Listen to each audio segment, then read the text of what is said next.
In the medieval realm of Veroka, an elite group of global monster hunters is summoned by King Samuel to vanquish the ancient Bone Devil, whose reign of terror threatens the Kingdom of Remény. These hunters must use every skill they have obtained from around the globe to destroy the ancient evil. Will they be enough, or will the Bone Devil continue its reign of terror?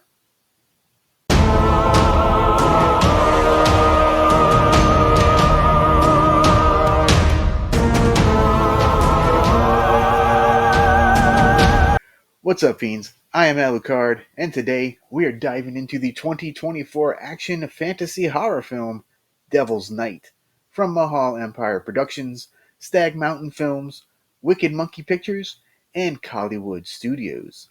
The movie is co-written and directed by Adam Werth and stars John Wells, Kevin Sorbo, Angie Everhart, Daniel Baldwin, and Eric Roberts in a cameo role. First off, I'd like to thank Mahal Empire Productions for sending me a copy to watch and review for you guys. They are a really great company, making some really badass low budget flicks for all of us to enjoy.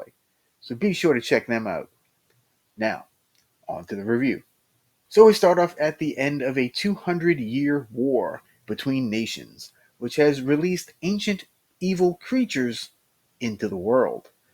The Kingdom of Remény has been terrorized by a demon creature known as the Bone Devil. So after the Bone Devil disposes of one of their elite units, King Samuel calls in a troop of monster hunters called the Lost Blades to hunt it down. Meanwhile, the king's daughter, Princess Sabine, has desires to go after the creature herself. And the king also has to deal with a Monsignor and a Duchess at each other's throats. So that's the basic story. Now, what might you not like? There's really only two things that kind of bothered me here. First off, the script is a bit convoluted. There's just too many characters, and very few of them stand out. But the second thing is the pacing of the movie. There are a couple of stretches where very little to nothing is really happening. And I do think it drags it down a little bit. But what might you like?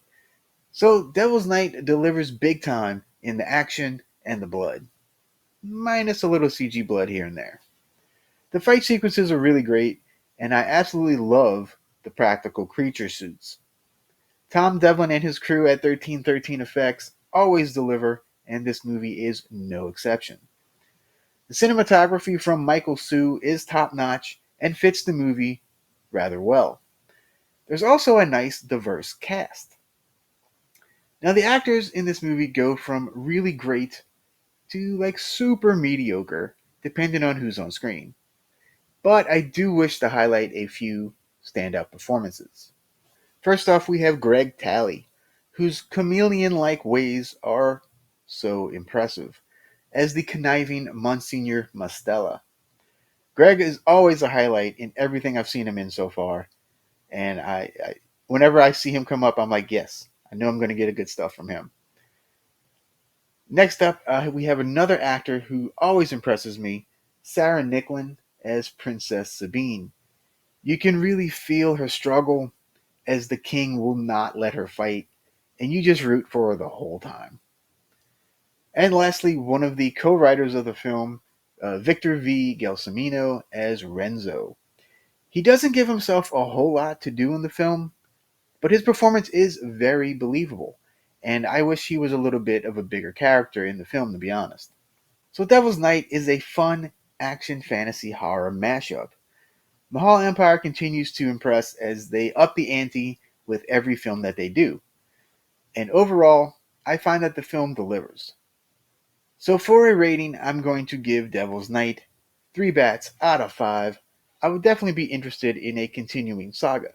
I would recommend this film to fans of fantasy flicks, kind of like the Conan the Barbarian movies, or even something like Sorceress. The movie's coming out fairly soon on VOD and physical media, so look out for it. I'll be posting about it, I'm sure. Until next time, adios, Bella Lugosi.